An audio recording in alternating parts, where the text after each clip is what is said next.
G'day, mate. How are we today? Thank you for taking the time out of your busy schedule to join me. I know you're kind of gearing up for the album release and to go on the summer festival tour circuit. How's the camp at Fit for a King at the moment?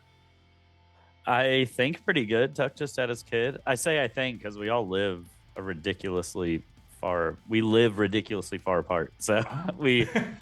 yeah, we're just our text conversations and Instagram. That's how we know how everyone's doing.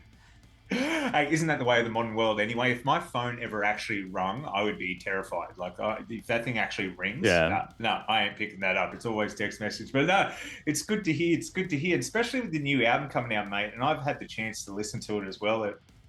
Huge is a good word to describe it. Huge and heavy. Well, thank you. How's it kind of been? You're sitting on it now. We're so close to getting it out there. Do you guys get a little bit antsy, itchy, kind of just wanting everyone to listen to it, or is it? Or do you like the little slow build? I mean, I always, even from single one, I just wish the album was out. Because there's critiques of like, I like the heavy ones, I like the light ones. It's like, guys, we have all that. Please just wait for the record. But instead, you have to wait 2 months before I can prove to you that there are more heavy songs on the record.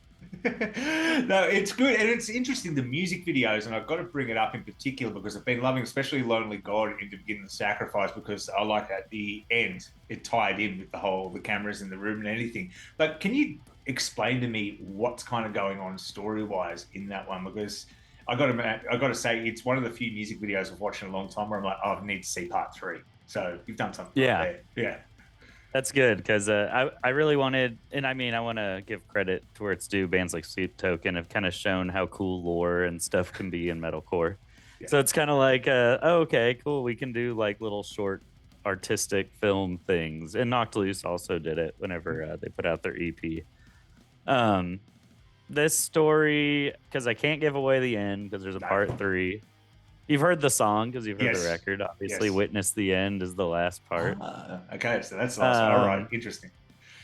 but it's just about a guy who's obviously fighting a lot of demons, and a lot of the videos him killing things brutally over and over again. And it's kind of like we wanted the video to be brutal because it like people do become very desperate to put their past behind them. And it's not like some people, it eats away at them, like their past mistakes. If somebody like lost their kids or their marriage or relationship fell apart or whatever, it's not a good place in that person's mind. It's not a pleasant battle that you're you're fighting, and it's almost showing like how aggressive you have to be in Yeah. getting, and it just keeps coming back. You're drowning one while the other one's laying there with an axe in its back, and then the other one's running at you in the house, and it's just relentless. And the song is like a really the whole thing is a story of a guy who's desperate to put his past behind him, desperate to find a better way of life, and he finds a book in the first one, which then Yep. leads him to this office building to do like almost an initiation, and then you see in part three like where that leads. Without it, Interesting. and it's a mixture of a lot of meanings, like the one I just told you. It's a mixture of how groups, whether it's religious, political, activist group, whatever, Yep. sometimes will prey on desperate people and lead them into things that could end up being worse for them. Because not every group is a good group to be a part of, as we've learned with the world. Yeah. So it's kind of attacking like those multiple meanings like that. I like that because it means everyone can find their own little meeting in it too. I kind of got that little bit of I wouldn't say, I'm going to use the word cult, but that culty kind of vibe of a group that's Yeah. preying on an individual who's down in like an area where they're unsure about themselves, seeking someone else to kind of guide them. Yet it's this toxic trait. So when you actually try and get away from it, doesn't work that well. So no, I'm Mhm. glad because visually, like I love it when it tells a story. I'm so glad you mentioned lore. Kind of Sleep Token, you're right. Start putting the lore in things, and it's like Elden Ring and stuff like that. It's not necessarily always in the content. You have to kind of look outside it to discover what's going on, link songs up a bit. It's a lot of fun. Are you finding that a bit more It kind of is. challenging or freeing or creative as an artist be, oh, you know what, I can have fun with like little backstories and adding lore into songs now? Yeah. Is that kind of exploded and made you feel, I don't know, a bit more creative as a songwriter?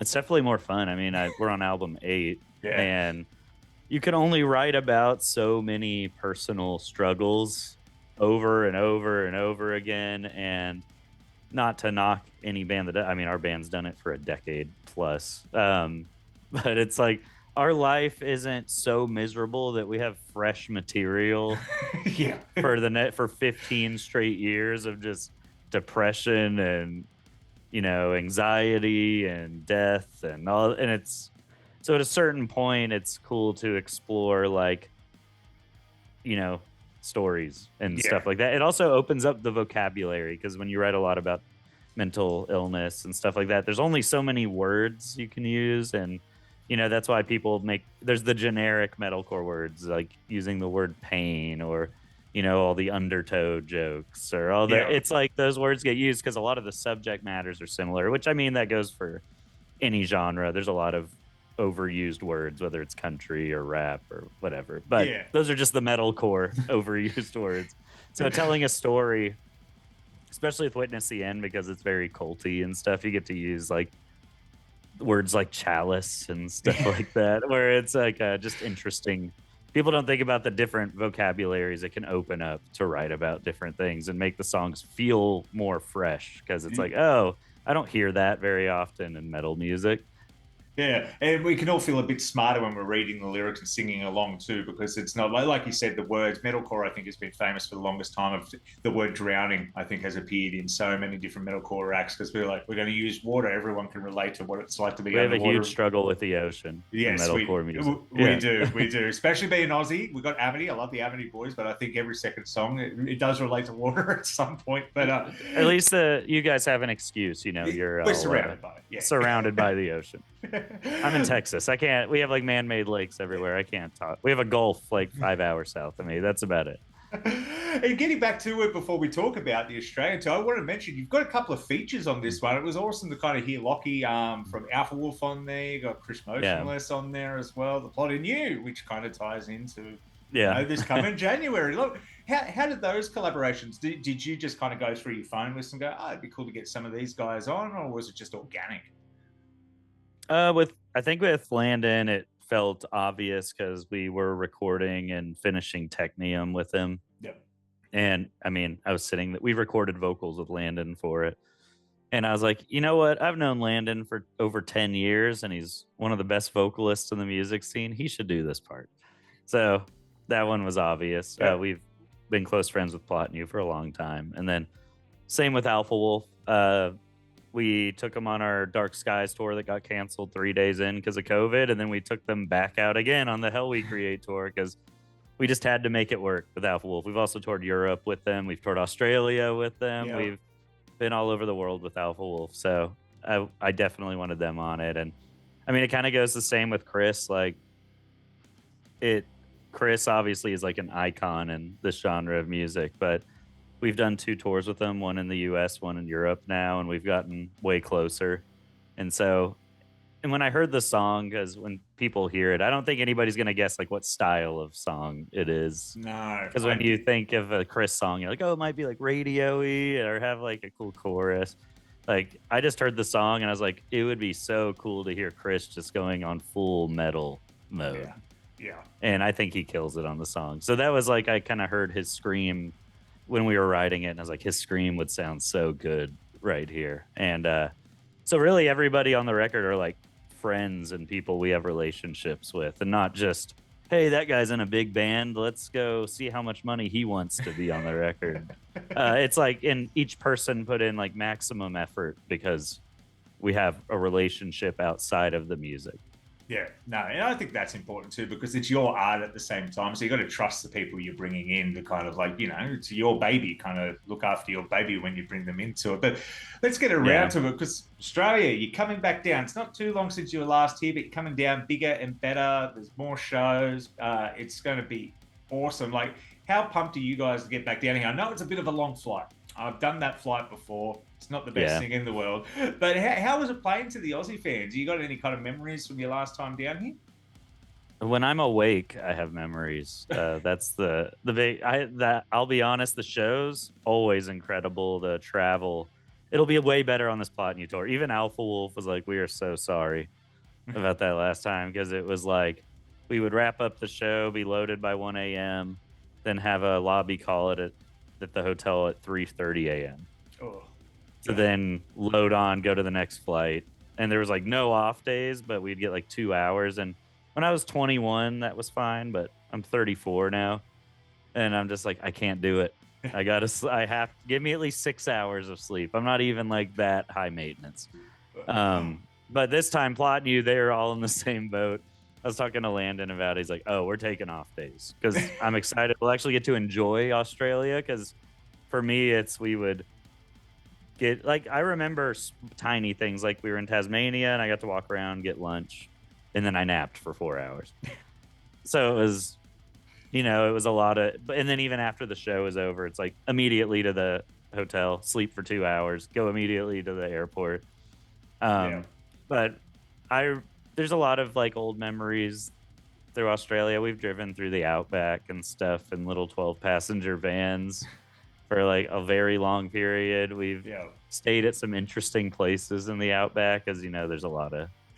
I'm a country boy at heart. Like I've only just moved into the city in my 30s, but I can understand. I've traveled around in some of those places. None of the doors lock at the hotels, and buildings are so old and everything. So I know there's some real. It's got a lot of character. Let's just say that a lot of character in the outback. Yeah, I realize why a lot of bands do a lot of flying. Now. Yeah. It's just a lot of nothing and driving through it, and then small town. But no, Australian crowds. I mean, I'm excited too because I look at our Spotify and like I think 6 of our top 10 listening cities are Australian. Yeah, that makes sense. I think it's gonna be an amazing time. That makes sense because Aussies, we love our metalcore. We've grown so many out here and put them out, so we love it when you guys come down. And we always bring Australians on ours. We have Make Them Suffer on our headliner later on. We had Alpha Wolf in the past. We had Gloom in the Corner on our European tour. There's always got to be the resident Australian band on every tour. Yeah, the love goes both ways. I love to see it. Well, mate, I cannot wait to see you guys come down here in January. In fact, I'm going to, I can't wait even more. I'll see you guys at Wacken actually heading out at the end of the month. So awesome. That's going to be cool. Very excited. But is there anything you want to say to the people before I let you go? Anybody that's taken the time to watch this or listen to this, thank you, because you could very easily have not sought out listening to this, and you chose to. And you listened this long into the video. That's it. Yeah.